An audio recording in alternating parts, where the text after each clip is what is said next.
मीरा चुपचाप जाकर झूले पर बैठ गई और रुद्र के बारे में सोचकर मन ही मन में बड़बड़ाने लगी। समझता क्या है खुद को, कुछ भी बोल देगा क्या? मुझे भी बोलना आता है पर मैं उसे कुछ बोल नहीं पाती हूँ। तो इसका मतलब ये नहीं कि वो मुझे फालतू कह दे। आखिर क्यों इतनी नफ़रत करता है वो मुझसे? मैं माफ़ नहीं करूँगी उसे और अब से उसके घर भी नहीं जाऊँगी। मुझे नहीं करना हवेली रिनोवेशन। भाड़ में जाए वो और भाड़ में जाए हवेली। गुस्से में झूले से उठते हुए वो गार्डन में यहाँ वहाँ घूमने लगी और फिर बोली, मुझे फालतू कह दिया। क्या उसे ऐसा भी नहीं लगा कि मुझे बुरा भी लग सकता है? मीरा यूं ही गार्डन में घूमते हुए लगातार रुद्र के बारे में ही सोच रही थी। थोड़ी देर बाद उसे ठंड लगने लगी तो भी वो वहीं खड़ी रही। वो बहुत गुस्से में थी, इसलिए ठंड लगने के बावजूद वो अंदर नहीं जा रही थी। थोड़ी देर बाद वो ठंड से ठिठुरने लगी कि तभी एक हाथ उसके मुंह पर आया और किसी ने उसे अपनी ओर खींच लिया। मीरा अचानक हुए इस हमले से घबरा गई, इसलिए उसने अपनी आंखें मींच ली। पर जब उसने कुछ देर में अपनी आंखें खोली तो उसने देखा सामने कोई और नहीं बल्कि रुद्र ही था। मीरा उसे देखकर कुछ बोल भी नहीं पा रही थी। उसका मुंह तो रुद्र ने जोर से दबाया हुआ था। तभी रुद्र बोला, इसी शर्त पर मैं तुम्हारे मुंह पर से हाथ हटाऊंगा कि तुम कुछ नहीं बोलोगी, प्रॉमिस करो। मीरा ने यह सुनकर ज़ोर से अपना दूसरा हाथ उसकी गिरफ्त से छुड़ाया और अपने मुंह पर से उसका हाथ हटाते हुए पूछा, तुम यहाँ क्यों आए हो? धीरे से बोलो, नहीं तो अंकल आंटी अभी बाहर आ जाएंगे। मीरा ने यह बात सुनकर फिर से धीरे से कहा, तुम यहाँ हम जैसे फालतू लोगों के पास क्यों आए हो? तुम जाओ ना अपने घर। ये कहते हुए मीरा जाने लगी तो रुद्र ने ज़ोर से उसका हाथ पकड़कर अपनी तरफ खींचा और उसे रोकते हुए पूछा, जा रही हो तुम? मैं तुमसे बात करने आया हूँ ना। तुम मेरी बात सुनकर ही जाओगी, समझी? रुद्र के ज़ोर से खींचने की वजह से मीरा रुद्र के एकदम करीब आ गई थी। रुद्र भी बुरी तरह से भीग चुका था और मीरा तो पहले से ही भीगी हुई थी। एक दूसरे के इतने करीब आने की वजह से दोनों को ही एक अजीब सी बेचैनी होने लगी थी। दोनों ही एक दूसरे के काफ़ी करीब आ चुके थे और दोनों की ही नज़र एक दूसरे पर ठहर सी गई थी। रुद्र ने मीरा को देखते हुए उसके चेहरे पर आए हुए बालों को हल्के से पीछे किया तो रुद्र के छूने से ही मीरा सहम सी गई और उसने अपनी आंखें बंद कर ली। रुद्र ने धीरे से मीरा के चेहरे को अपने हाथों में भरा और उसे अपने पास लाते हुए धीरे से कहा, तुम साड़ी में बहुत ही। रुद्र के इतने करीब आने से मीरा सहम गई और उसने भी प्यार से पूछा, साड़ी में क्या? तुम साड़ी में बहुत ही। रुद्र कुछ बोल पाता उससे पहले ही जोर से बादल की गड़गड़ाहट हुई। उस आवाज़ से दोनों की ही तंद्रा टूटी और रुद्र ने जल्दी से मीरा को अपने से अलग कर दिया। मीरा भी जल्दी से रुद्र से अलग होकर अपने बालों को ठीक करने लगी और रुद्र अपनी कमर पर हाथ रखकर इधर उधर देखने लगा। दोनों कुछ देर तक खामोश खड़े रहे पर अब मीरा को ठंड लगने लगी थी। वो ठंड में ठिठुरने लगी थी। रुद्र ने जब ये देखा तो उससे पूछते हुए बोला, ठंड लग रही है? मीरा ने गुस्से में कहा, आई विल मैनेज। रुद्र ने मीरा को गुस्से में देखकर कहा, तुम्हारी अकड़ और तुम दोनों ही एक जैसे हो। इतनी ठंड में तुम्हें भीगने की ज़रूरत क्या थी? मीरा ने उसकी तरफ देखते हुए कहा, तुम्हें उससे क्या? फालतू लोग ऐसे ही होते हैं, मैं भी ऐसी ही हूँ, मैं तो भीगूंगी बारिश में। यह कहकर मीरा जैसे ही वहाँ से अंदर जाने को हुई कि सामने रुद्र आकर खड़ा हो गया और उसने अपनी जैकेट उतारकर मीरा को पहना दी और बोला, फ़िलहाल के लिए चल जाएगा, वाटरप्रूफ है। मीरा रुद्र की इस हरकत पर उसे प्यार से देखती रह गई। फिर उसने मुंह बनाते हुए रुद्र से पूछा, इसकी क्या ज़रूरत है? नहीं चाहिए मुझे बड़े लोगों की मदद। तुम अपना मुंह बंद नहीं रख सकती क्या? और तुम वहाँ से बिना बताए क्यों चली आई? पता है तुम्हारी वजह से मैंने डांट खाई। पापा कह रहे थे कि तूने ही मीरा को कुछ कहा होगा, इसलिए वो यहाँ से बिना खाए ही चली गई। शुरुआत तुमने की थी और जब मैंने कुछ थोड़ा सा बोल दिया तो तुमने मुंह बना लिया। ये सही है क्या? इसलिए मैं गुस्से में यहाँ तक तुम्हारे पीछे आया। देखा तो तुम यहाँ पर इतनी ठंड में पागलों की तरह भीग रही थी और खुद ही में ना जाने क्या क्या बड़बड़ा रही थी। अपनी बात पूरी करते हुए रुद्र वहीं झूले पर बैठ गया। तभी मीरा ने कहा, ये मेरा झूला है, तुम इस पर नहीं बैठ सकते। ओह हेलो, इस पर नाम नहीं लिखा है किसी का और अब तो तुमने मना कर दिया है ना, अब तो मैं यहीं बैठूँगा, जो करना है कर लो, समझी? रुद्र ने अपनी बात ख़त्म की ही थी कि राजवीर जी की आवाज़ आई, मीरा चलो, अब बहुत हुआ बारिश में भीगना, और भीगोगी तो बीमार पड़ जाओगी, चलो अंदर आ जाओ। राजवीर जी की आवाज़ सुनकर रुद्र जल्दी से उठकर पेड़ के पास छुप गया। और वहीं मीरा भी थोड़ा सा घबरा गई, इसलिए उसने ज़ोर से चिल्लाकर कहा, हाँ पापा आई। कहकर उसने रुद्र की तरफ देखा। जल्दी जाओ, मीरा के वहाँ से जाओ कहने पर रुद्र बोला, तुम्हें फालतू कहने के लिए सॉरी, वो कुछ ज़्यादा ही गुस्से में बोल दिया था मैंने। ओह, तो तुम्हें सॉरी भी कहना आता है? चलो ठीक है, कोई नहीं, इट्स ओके। और मुझे तुम्हारी बातों का बुरा नहीं लगा। मीरा के मुंह से इट्स ओके सुनते ही रुद्र ने कहा, ओके तो फिर मैं चलता हूँ। तुम्हारा जैकेट रहने दो तुम्हारे पास ही, बाद में देना, उसने मीरा की तरफ देखते हुए कहा। तो मीरा बोली, मैं तो जल्दी से घर के अंदर चली जाऊंगी और तुम्हें थोड़ा दूर तक चलना है तो तुम रख लो, मेरी ठंड दूर हो गई है। इतना कहते हुए उसने जल्दी से जैकेट उतार कर रुद्र की ओर बढ़ा दी। रुद्र उसे पहनकर वहां से जाने लगा और मीरा वहीं खड़ी होकर उसे जाते हुए देखने लगी। रुद्र कुछ दूर तक गया ही था कि उसने फिर से एक बार पीछे मुड़कर मीरा की तरफ देखा। मीरा अब भी वहीं खड़ी होकर उसे ही देख रही थी। दोनों की नज़रें एक बार फिर से टकराई। कुछ देर तक एक दूसरे को यूं ही देखते रहने के बाद रुद्र वहां से चला गया। मीरा उसे तब तक देखती रही जब तक वो आंखों से ओझल नहीं हो गया। रुद्र के जाते ही मीरा जल्दी से अपने कमरे में फ्रेश होने चली गई। फ्रेश होकर आने के बाद मीरा जल्दी से खिड़की के पास आकर बैठ गई और बारिश की भीनी भीनी खुशबुओं में खो गई। फिर उसे अचानक कुछ याद आया और वो उठकर गई, अपना मोबाइल ले आई। मोबाइल में वो इंस्टाग्राम पर रुद्र को ढूंढने लगी। रुद्र का नाम सर्च करने पर सबसे टॉप पर ही आ रहा था और उसका अकाउंट भी प्राइवेट नहीं था, इसलिए उसने रुद्र की प्रोफाइल खोली और उसमें लगे रुद्र के कई सारे फ़ोटोज़ को देखने लगी। देखते ही देखते मीरा उसके फ़ोटोज़ पर प्यार से हाथ फेरने लगी। इसी मदहोशी में उसे कुछ याद आया तो उसने जल्दी से एलेक्सा से कहा, प्लीज़ प्ले पहला नशा। और एलेक्सा मैडम ने जल्दी से गाना लगा भी दिया, पहला नशा पहला खुमार। मीरा गाना सुनते हुए रुद्र के सारे फ़ोटोज़ एक एक करके देखने लगी और फ़ोटोज़ देखते देखते उसे एक अजीब सी खुशी महसूस होने लगी। इधर रुद्र जब घर आया तो अधिराज जी ने पूछा, कहाँ गए थे? तो रुद्र ने कहा, यहीं बाहर बारिश में कुछ देर तक पैदल चलने। ठीक है कहकर अधिराज जी अपने रूम में चले गए और रुद्र भी जल्दी से ऊपर गया और चेंज करके अपने रूम में आ गया। तभी रुद्र का ध्यान अपनी उस जैकेट पर गया जो कुछ देर पहले मीरा ने पहनी हुई थी। रुद्र उस जैकेट को बड़े प्यार से देखने लगा। वो सोचने लगा, ये मुझे क्या हो रहा है और मीरा साड़ी में इतनी सुंदर और हॉट कैसे लग सकती है? अगर मैं थोड़ी देर और उसके सामने रहता, मुझे क्या ही हो जाता आज। मैं तो उसकी तारीफ़ करने लगा था, ये मुझे हो क्या गया है? मैं क्यों उसकी तरफ इतना खींचा चला जा रहा हूँ? मैं क्यों उसके पीछे बारिश में चला गया जबकि मुझे बारिश से एलर्जी है? वो नाश्ते के टेबल पर नहीं थी तो मुझे बुरा क्यों लग रहा था? ये लड़की सच में मुझे पागल कर देगी। नहीं नहीं, इसे मैं कहूँगा कि कम से कम ये मेरे सामने साड़ी में तो ना ही आए। ये सब सोचते हुए रुद्र ने अपने जैकेट को बड़े प्यार से अपने सीने से लगा लिया और सोचने लगा, ये बारिश भी कितनी मज़ेदार है। मुझे तो पता ही नहीं था, मैं कभी बारिश में भीगा ही कहाँ हूँ, पर आज इसकी वजह से भीगना पड़ा। तभी उसके फ़ोन पर कॉल आ गई। रुद्र ने फ़ोन की तरफ देखा और सोचते हुए बोला, लगता है मीरा का कॉल होगा, पूछने के लिए कि पहुँच गए या नहीं।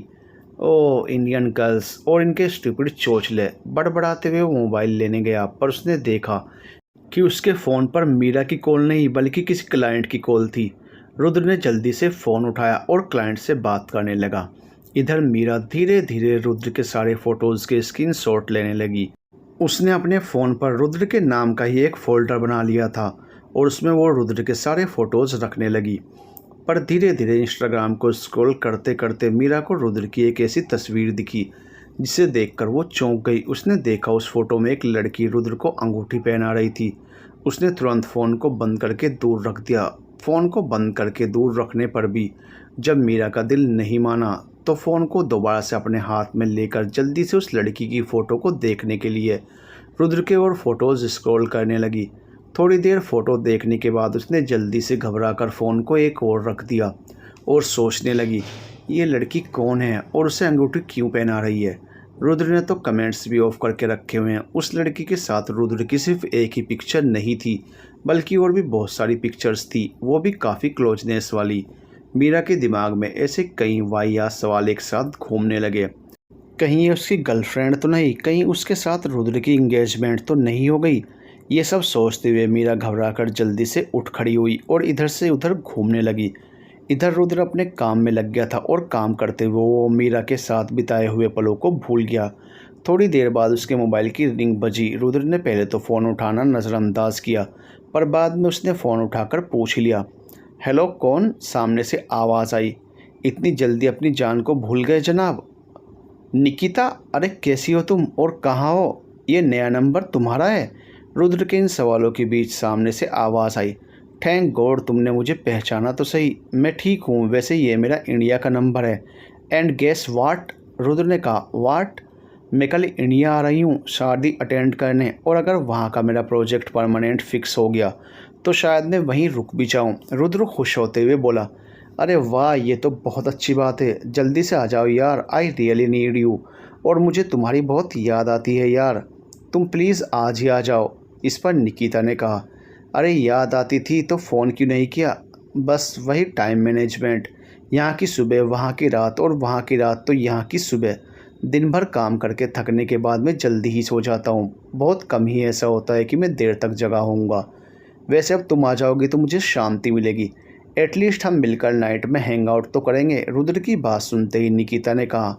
हाँ वो तो है, तो फिर कल से ही शुरू कर देंगे। कल सुबह मैं आ जाऊंगी, फिर रात से हैंग आउट, क्या बोलते हो?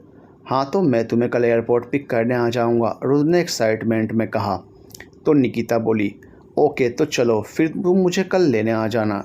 ठीक है कहकर रुद्र ने फ़ोन रख दिया और जल्दी से सो गया। इधर मीरा की नींद अच्छे से उड़ी हुई थी। बेचारी यकीन ही नहीं कर पा रही थी कि रुद्र ऐसा कैसे कर सकता है, वो इंगेज्ड कैसे हो सकता है। मीरा सोचते हुए अपने बेड पर बैठ गई और ज़ोर ज़ोर से अपना हाथ पिलो पर मारने लगी और ख़ुद से सवाल पूछते हुए चिल्लाने लगी। क्या ज़रूरत थी उस बंदे से आंख मिलाने की? क्या ज़रूरत थी उसके इतना करीब जाने की? क्या ज़रूरत थी उसे भाव देने की? क्या ज़रूरत थी उसके सामने आने की? क्या ज़रूरत थी उसकी लाइफ में इतना दखलंदाजी करने की? मन तो कर रहा है ख़ुद को ही इतनी बड़ी सज़ा दूँ कि पूरी ज़िंदगी याद रहे। खैर छोड़ो, अब कुछ नहीं हो सकता। अब से नो रुद्र, देखूंगी भी नहीं उसकी तरफ। वैसे भी वो इंगेज्ड हो या सिंगल, मुझे उससे क्या। मैं अब उसकी तरफ बिल्कुल ध्यान नहीं दूंगी बस, और उससे बात तक नहीं करूंगी। उससे तो क्या, मैं उसकी फैमिली में किसी से भी बात नहीं करूंगी, कभी नहीं। इतना कुछ बड़बड़ाने के बाद मीरा शांत होकर बोली। बस जल्दी से हवेली का काम ख़त्म करके मैं दिल्ली वापस चली जाऊंगी अपने दोस्तों के पास, और रुद्र को एक बुरा सपना समझकर भूल जाऊंगी। यही सब सोचते हुए मीरा टेंशन में सो गई। थोड़ी देर बाद गायत्री जी जब मीरा को खाना खाने के लिए बुलाने आई तो उन्होंने देखा मीरा सो चुकी थी। गायत्री जी ने उसे उठाया भी नहीं, क्योंकि इस घर में बम फूटने से भी ज़्यादा ख़तरनाक काम था मीरा को नींद से उठाना। अगर मीरा को कोई नींद से उठा दे तो पूरे घर में वो भौकाल मचा देती थी। यही सोचकर गायत्री जी चुपचाप नीचे चली गई। अगली सुबह रुद्र 7 बजे तक तैयार होकर नीचे आ गया था। घर के बाकी सभी लोग थोड़ी देर बाद ही नीचे आते थे। आज रुद्र को डाइनिंग टेबल पर सबसे पहले देखकर सब पहले थोड़ा सा चौंक गए। फिर अधिराज जी ने आकर मजाक में पूछा, आज कोई ख़ास दिन है क्या? तुम आज इतनी जल्दी तैयार कैसे हो गए? इससे पहले कि रुद्र अधिराज जी के सवाल का कोई जवाब देता, नमन बोला, ये चमत्कार आखिर हुआ कैसे? तभी आंचल जी ने रुद्र का साथ देते हुए कहा, अरे आप सब मेरे बेटे को परेशान क्यों कर रहे हो? आप लोगों को क्या लगता है मेरा बेटा जल्दी नहीं उठ सकता? वो काम से ज़्यादा थक कर आता है, इसलिए थोड़ी देर से उठता है बस। तभी रुद्र ने कहा, माँ पापा आप लोग कौन सी बात लेकर बैठ गए? You all are so boring. वैसे एक इंटरेस्टिंग बात मैं आप सबको बताने वाला हूँ। लेकिन कुछ देर के बाद उत्सुक होकर नमन ने कहा, रुद्र तू क्यों रुक रुक कर ब्रेकिंग न्यूज़ दे रहा है? अभी जल्दी से बता देना कि इंटरेस्टिंग बात क्या है। सब्र करो भाई, सब्र का फल मीठा होता है। मैं कुछ ही देर में आ ही रहा हूँ वापस, तब आप लोग देख लेना। तब तक थोड़ा सा धीरज बनाए रखें। अधिराज जी बोले, बस बता देना ठीक है, जैसी तेरी मर्ज़ी, जैसे भी बताना। तभी रुद्र के मोबाइल का रिमाइंडर बजा। रुद्र जल्दी से उठा और सबसे बोला, ओके बाय, नाश्ता मैं आकर ही कर लूँगा क्योंकि मुझे देर हो रही है। सबके ठीक है कहते ही रुद्र जल्दी से एयरपोर्ट के लिए निकल गया। उधर मीरा भी आज जल्दी ही उठ गई थी और उठते ही वो तैयार होकर सबसे पहले नाश्ता करने के लिए भागी, क्योंकि रात को वो बिना कुछ खाए ही सो गई थी, इसलिए इस वक्त उसे काफ़ी भूख लग रही थी। उसे देखते ही गायत्री जी ने कहा, उठ गई तू? मुझे पता ही था कि तू रात को खाए बिना सोएगी तो सुबह जल्दी ही उठ जाएगी। चल जल्दी से आ जा, तेरे लिए इडली सांभर और डोसा भी बनाया है। वाह, ये सब तो मेरा फेवरेट है। जल्दी लेकर आओ ना मम्मी। गायत्री जी मीरा की बात सुनकर हंसते हुए किचन में गई और नाश्ता लेकर आई। तभी मीरा ने पूछा, माँ पापा उठे नहीं हैं क्या अभी तक? नहीं नहीं, वो तो कब के उठ गए हैं। बस आज उन्हें ऑफिस के काम से शहर से बाहर जाना था तो आज जल्दी निकल गए। ये सुनकर मीरा जल्दी से नाश्ता करने लगी। इडली खाते ही उसने अपनी मम्मी से कहा, मम्मी इडली बनाने में तो आपका कोई जवाब नहीं, लाजवाब हो आप। मीरा की तारीफ़ें सुनकर गायत्री जी ने कहा, चल जल्दी से खा ले, मक्खन बाद में लगा लेना। ठीक है कहकर मीरा शांति से नाश्ता करने लगी। नाश्ता करने के बाद मीरा बाहर पार्क में टहलने गई। वो टहल ही रही थी कि उसे रुद्र के गाड़ी के हॉर्न की आवाज़ सुनाई दी। मीरा ने मन में सोचा, नहीं, चाहे कुछ भी हो जाए मैं रुद्र की तरफ देखने तक नहीं वाली। ये कहकर मीरा ने उस तरफ देखा ही नहीं। इधर रुद्र की गाड़ी की आवाज़ सुनकर उसके सारी फैमिली वाले बाहर आ गए, ये देखने के लिए कि आखिर रुद्र कौन सा सरप्राइज साथ में लाया है। रुद्र गाड़ी में से निकला और उसने दूसरी साइड के डोर को ओपन किया तो उसमें से निकिता बाहर निकली। निकिता को देखकर सबसे पहले तो सब चौंक ही गए और फिर दूसरे ही पल खुशी से पागल होने लगे। अधिराज जी जल्दी से निकिता के पास पहुंचे और बोले, बेटा तुम्हें पता नहीं है इस समय तुम्हें यहाँ देखकर मुझे कितनी खुशी हो रही है। आंचल जी तो जल्दी से नज़र उतारने वाला सामान भी ले आई थी और नज़र उतारने के बाद बोली, बहुत बहुत स्वागत है तुम्हारा, बस ऐसे ही हंसती मुस्कुराती रहो और हमेशा खुश रहो। आंचल जी के प्रोग्राम के बाद नमन ने कहा, वाह निकिता, तुमने सच में हमें बहुत बड़ा सरप्राइज़ दिया है। तभी दीप्ति ने भी आकर कहा, वेलकम बैक हमारी होने वाली देवरानी जी। तभी पीछे से कुछ गिलास टूटने जैसी आवाज़ आई। सबने उस आवाज़ की तरफ देखा तो वहाँ कोई नहीं था। तभी दीप्ति ने कहा, सारी बातें यहीं हो जाएंगी या फिर अंदर भी चलना है? चलो चलो कहते हुए नमन सबसे आगे चलकर घर के अंदर की ओर जाने लगा। उसकी देखा देखी निकिता के साथ मिलकर सभी अंदर चले गए। सभी लोग निकिता को देखकर बहुत खुश थे, पर अगर इन सब बातों से कोई दुखी था तो वो थी मीरा।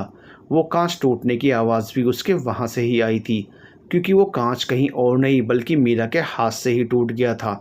मीरा ने मन में सोचा, ये तो वही लड़की है जिसकी फ़ोटो मैंने कल रुद्र के इंस्टाग्राम में देखी थी और आज वो यहाँ भी आ गई। वहाँ पर क्या बातें हो रही थी वो तो मीरा को नहीं सुनाई दी, पर मीरा को इतना तो पता चल गया था कि वो रुद्र के बारे में गलत सोच रही थी।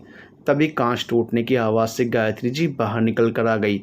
उन्होंने देखा मीरा वहाँ एक जगह बुत बनी खड़ी थी और उसके हाथों में से खून की धारा बहे जा रही थी। गायत्री जी ये सब देखकर घबरा गई और जल्दी से चिल्लाते हुए बोली, ये क्या है और ये तुम्हारे हाथ में कांच कैसे टूट गया? देखो तो कितना खून बह रहा है, ये सब कैसे हुआ बेटा? ध्यान कहाँ था तुम्हारा? गायत्री जी की आवाज़ से मीरा को जैसे होश आया और उसने देखा उसके हाथ से गिलास टूट गया है और उसके हाथों में भी बहुत ज़्यादा चोट लगी थी। मीरा ने इस पर बिना कोई रिएक्ट किए उदास मन में सोचा, जब दिल पर इतनी बड़ी चोट लगी हो तो ऐसी छोटी मोटी चोट से क्या ही फ़र्क पड़ेगा। तभी मीरा ने अपनी मम्मी से कहा, अरे माँ वो क्या है ना, बस एक बड़ी सी छिपकली मेरे सामने आ गई और मैं उसे देखकर डर गई थी और डर से हाथ में रखा हुआ पानी का गिलास मेरे हाथ से टूट गया। पर कोई बात नहीं माँ, ये सब तो चलता रहता है, कोई बड़ी बात नहीं है। मैं खुद से ही ड्रेसिंग कर लूँगी, आप जाओ। अरे ऐसे कैसे जाऊँ, रुक जा कहते हुए गायत्री जी घर के अंदर गई और जल्दी से फर्स्ट एड बॉक्स ले आई और देखते ही देखते उन्होंने मीरा की मरहम पट्टी कर दी। तभी उसके पास सिद्धार्थ का फ़ोन आया। मीरा ने फ़ोन उठाया और कहा, हेलो। तो दूसरी ओर से सिद्धार्थ ने कहा, मैंने कुछ परचेज डिपार्टमेंट के साइट इंस्पेक्टर वहाँ भेजे हैं, तो क्या तुम उन्हें जाकर हैंडल कर लोगी? क्योंकि मैं तो बनारस में हूँ, मुझे थोड़ा काम है और मुझे आने में भी देर हो सकती है।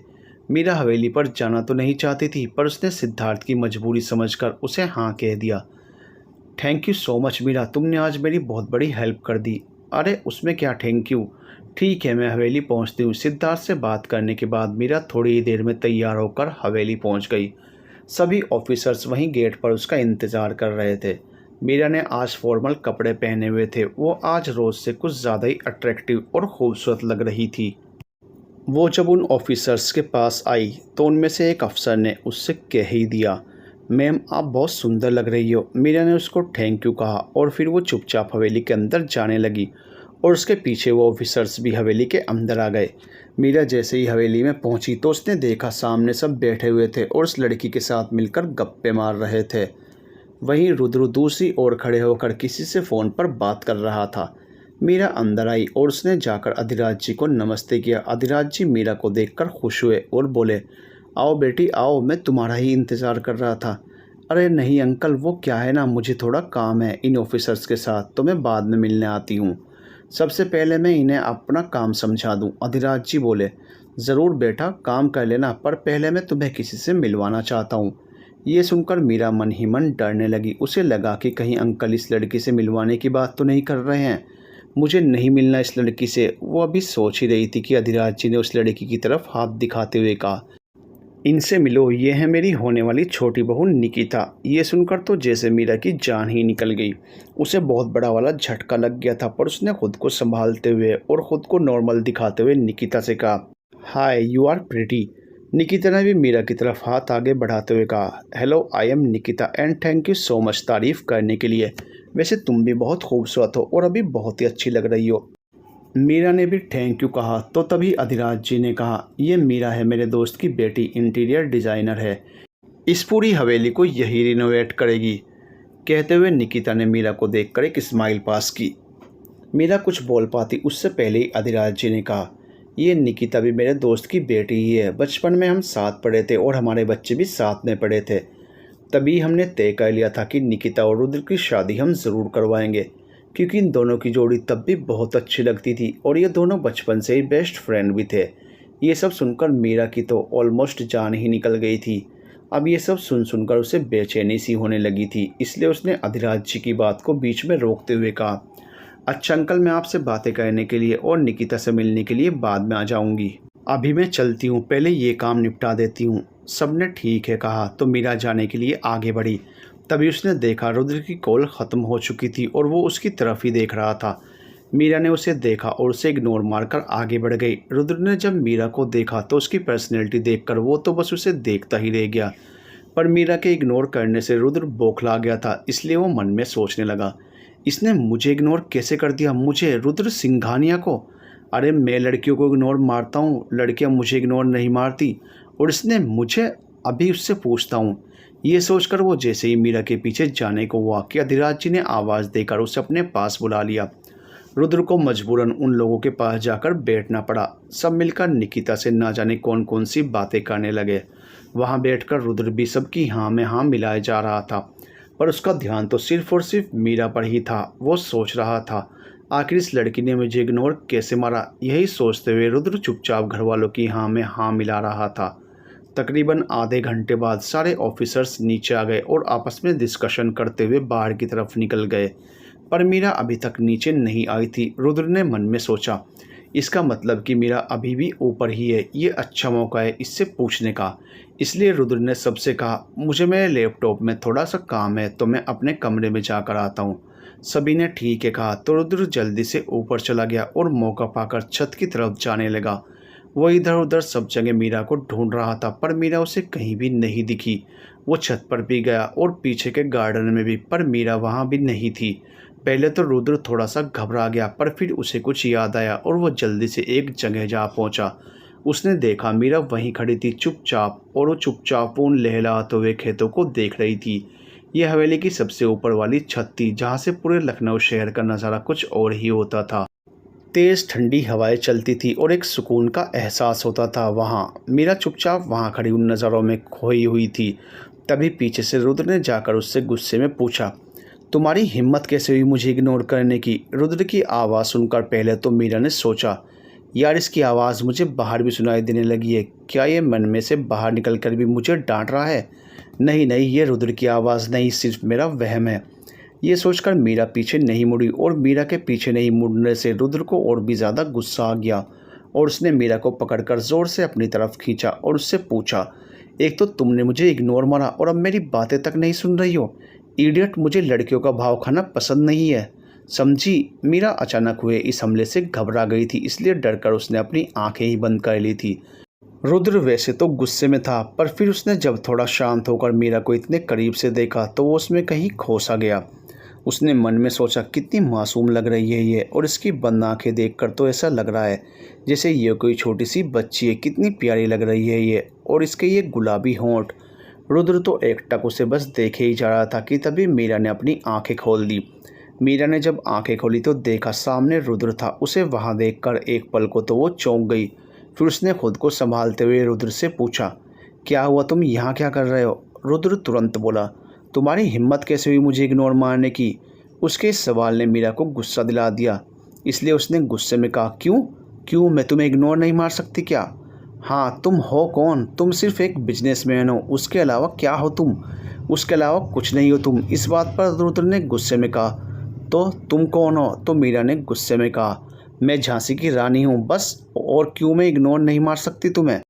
मेरी मर्ज़ी, मुझे जिससे बात करनी होगी करूँगी। ऐसा तो नहीं है ना कि तुम बहुत बड़े लोग हो और हम छोटे लोग।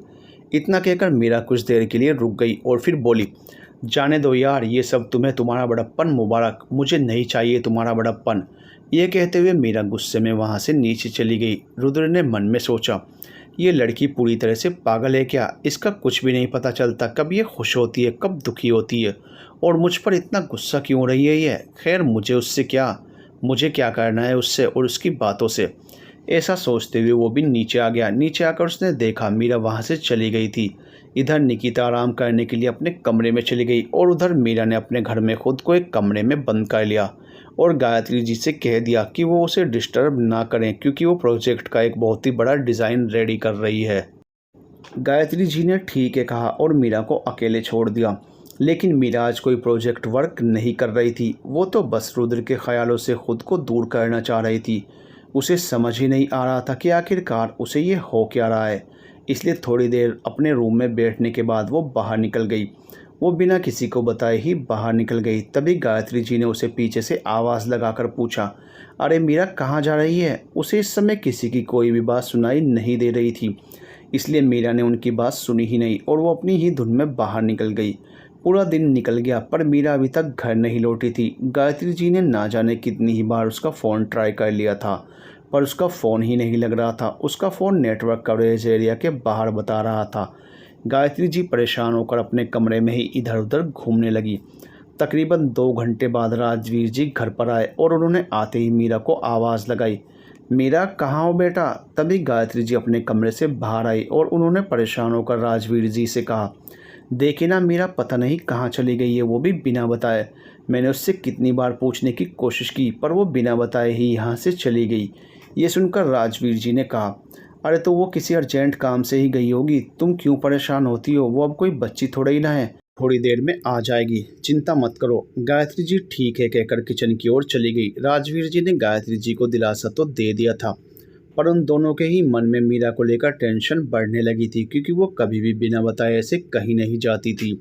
रात के 11 बजने को आए थे पर मीरा अभी तक घर नहीं पहुंची थी। अब तो राजवीर जी भी टेंशन में आ गए थे, इसलिए उन्होंने गायत्री जी से कहा, क्यों ना मैं एक बार अधिराज जी से पूछ लूँ, कहीं वो वहाँ तो नहीं है? गायत्री जी ने कहा, पूछिए ना जल्दी से। राजवीर जी को पहले तो इतनी रात को किसी को भी फ़ोन करना अजीब लग रहा था, पर सवाल उनकी बेटी का था, इसलिए उन्होंने बिना किसी हिचकिचाहट के अधिराज जी को फ़ोन कर दिया। राजवीर जी ने फ़ोन किया तो सामने से अधिराज जी ने तुरंत फ़ोन उठा लिया और पूछा, क्या राजवीर, तुम तो हमें भूल ही गए हो, बहुत बिजी हो गए हो लगता है। अरे नहीं, ऐसी बात नहीं है, तुम शिकायत बाद में कर लेना दोस्त, पहले तो मैं ये पूछना चाहता हूँ कि क्या मीरा वहाँ पर है? अधिराज जी सबसे पहले तो ये बात सुनकर ही चौंक गए और फिर उन्होंने कहा, राजवीर तुम ऐसा क्यों पूछ रहे हो? मीरा तो यहाँ से सुबह ही निकल गई थी, पर तुमने ऐसा क्यों पूछा? कहाँ है मीरा? पता नहीं यार, सुबह से ही पता नहीं कहाँ चली गई है, ना फ़ोन ही लग रहा है और ना ही फ़ोन आ रहा है। मुझे लगा शायद तुम्हारे घर हो तो इसलिए मैंने पूछ लिया, पर कोई बात नहीं, और सॉरी तुम्हें इतनी रात को कॉल करके डिस्टर्ब किया। तभी अधिराज जी मीरा के घर में आते हुए बोले, पागल है क्या? दोस्त को सॉरी क्यों बोल रहा है? मीरा सिर्फ तुम्हारी ही नहीं, मेरी भी बेटी है। राजवीर जी ने जब अधिराज जी और उनके दोनों बेटों को एक साथ अपने घर में देखा तो वो भावुक हो गए और जाकर अधिराज जी के गले मिलकर रोने लगे। तभी रुद्र ने कहा, कुछ नहीं होगा मीरा को, वो कहीं फंस गई होगी बस, और कुछ नहीं।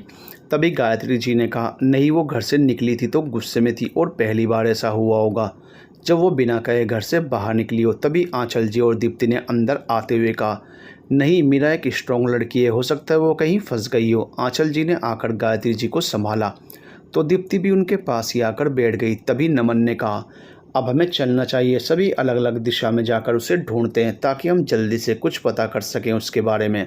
नमन की बात पर सबने हामी भरी और सब जल्दी से अपनी अपनी गाड़ी में बैठकर मीरा को ढूंढने निकल गए।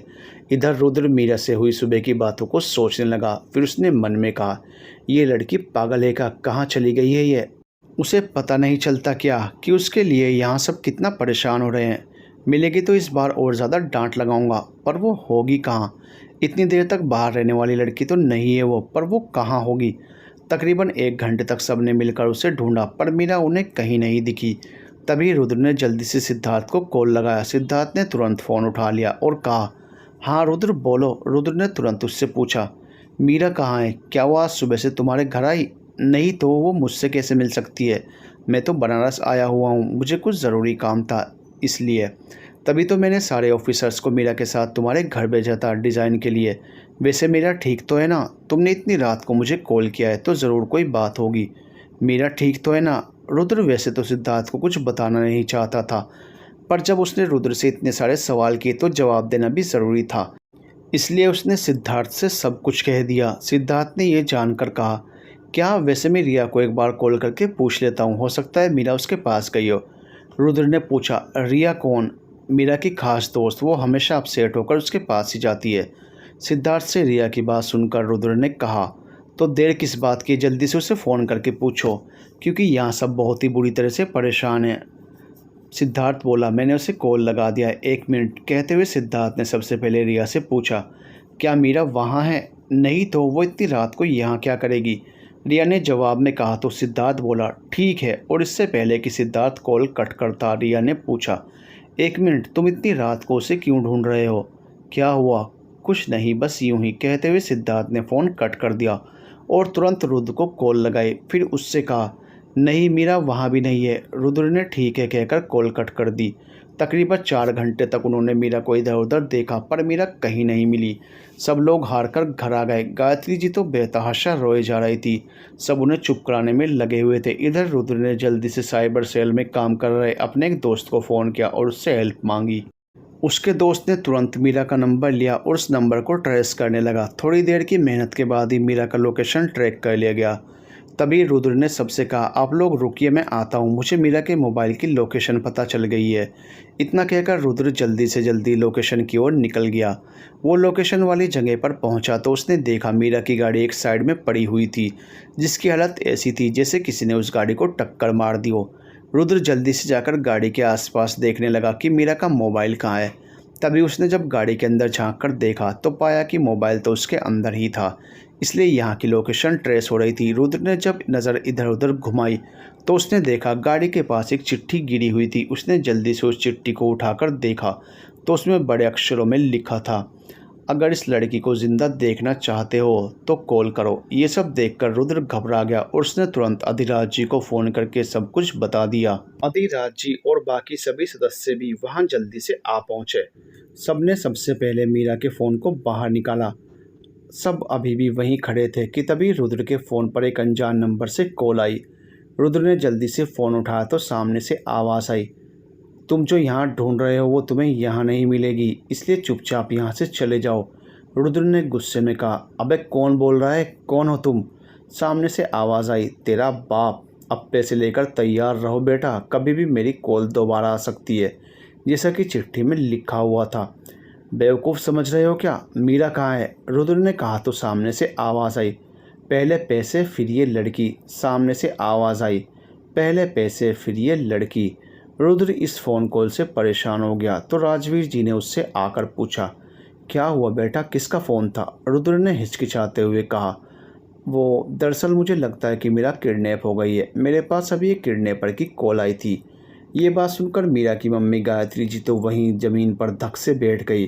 राजवीर जी ने जब ये देखा तो वो उनके पास गए और उन्हें संभालते हुए बोले, अरे कुछ नहीं होगा मीरा को, वो बहुत स्ट्रॉन्ग लड़की है, तुम्हें तो पता ही है ना, तुम ऐसे डरो मत, तुम ऐसे कैसे परेशान हो सकती हो, कुछ नहीं होगा उसे। राजवीर जी की इन बातों का गायत्री जी पर कोई असर नहीं हुआ और गायत्री जी बेहोश हो गई। ये सब देखकर रुद्र को अब सच में दिल से मीरा के लिए टेंशन होने लगी थी, क्योंकि वो लास्ट में उससे ही झगड़ कर बाहर निकली थी। इसलिए रुद्र और भी ज़्यादा टेंशन में आ गया था। गायत्री जी की हालत देखकर रुद्र ने राजवीर जी से कहा, एक काम करिए, आप लोग घर जाइए, मैं किसी भी तरह मीरा को ढूंढकर आप लोगों के पास ले आऊँगा, लेकिन आप सबसे पहले आंटी को संभालिए, नमन ने कहा।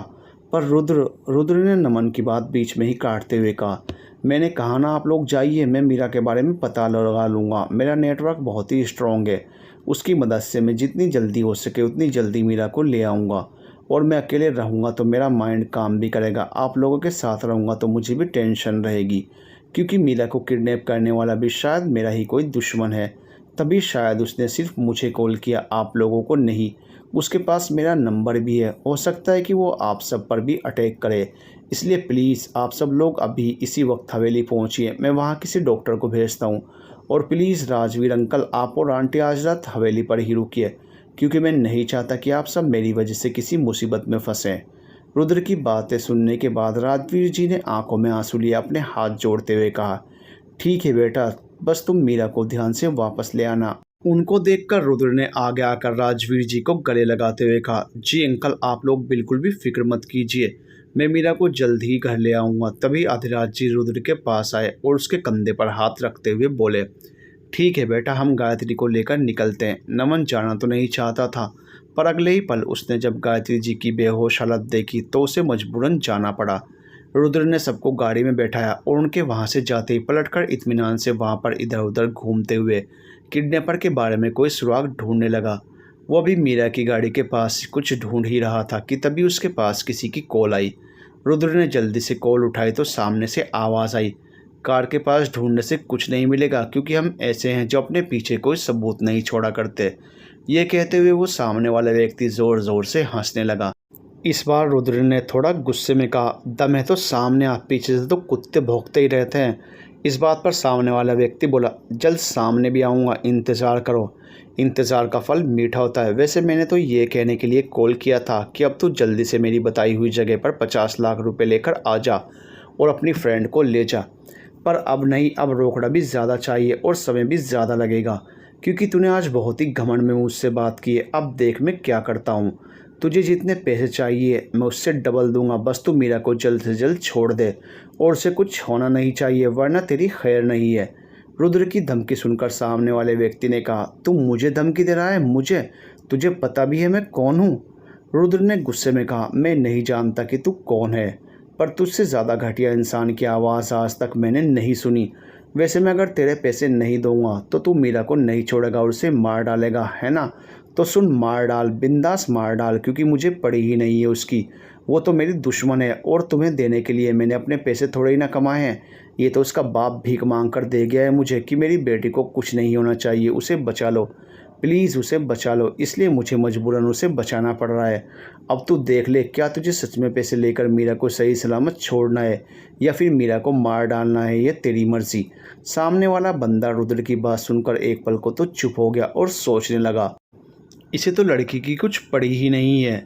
यही सोचते हुए उसने रुद्र से कहा, मुझे सोचने का टाइम दो, और इतना ही कहकर उसने तुरंत फ़ोन काट दिया। रुद्र फ़ोन के कटने से बहुत खुश था, क्योंकि उसे पता था कि उसका फॉर्मूला काम कर गया था। और खुश होते हुए वो अपने मन में बोला, इन्हें मैंने ये तो बता दिया कि उस लड़की से मेरा कोई रिश्ता नहीं है, और डबल पैसे का लालच देकर इन लोगों को पैसे के जाल में भी फंसा दिया। इन्हें झूठ बोलकर गुमराह करने के बाद ही तो अब खेल में मज़ा आएगा।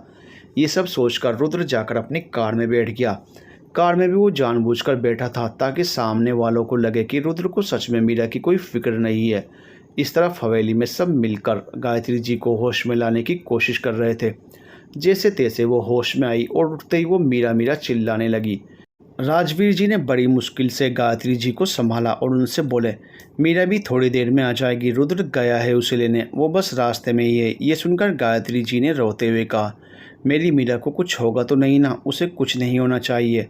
राजवीर जी उन्हें चुप कराते हुए बोले, कुछ नहीं होगा हमारी बेटी को गायत्री, बस तुम टेंशन मत लो, टेंशन से तुम्हारी सेहत खराब हो जाएगी। इस पर गायत्री जी ने कुछ नहीं कहा और वो चुपचाप सामने बने भगवान के मंदिर में जाकर हाथ जोड़कर अपनी मीरा की सलामती की दुआ मांगने लगी।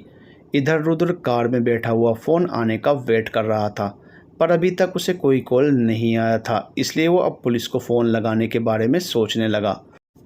पर जैसे ही उसने पुलिस को कॉल करने के लिए फ़ोन उठाया, उसी टाइम रुद्र के पास अनजान नंबर से कॉल आने लगी। To be continued. दोस्तों, आखिर मीरा को किसने किडनैप किया है और क्या रुद्र मीरा को उन लोगों के चंगुल से छुड़ा पाएगा? जानने के लिए देखते रहिएगा सिर्फ तुम।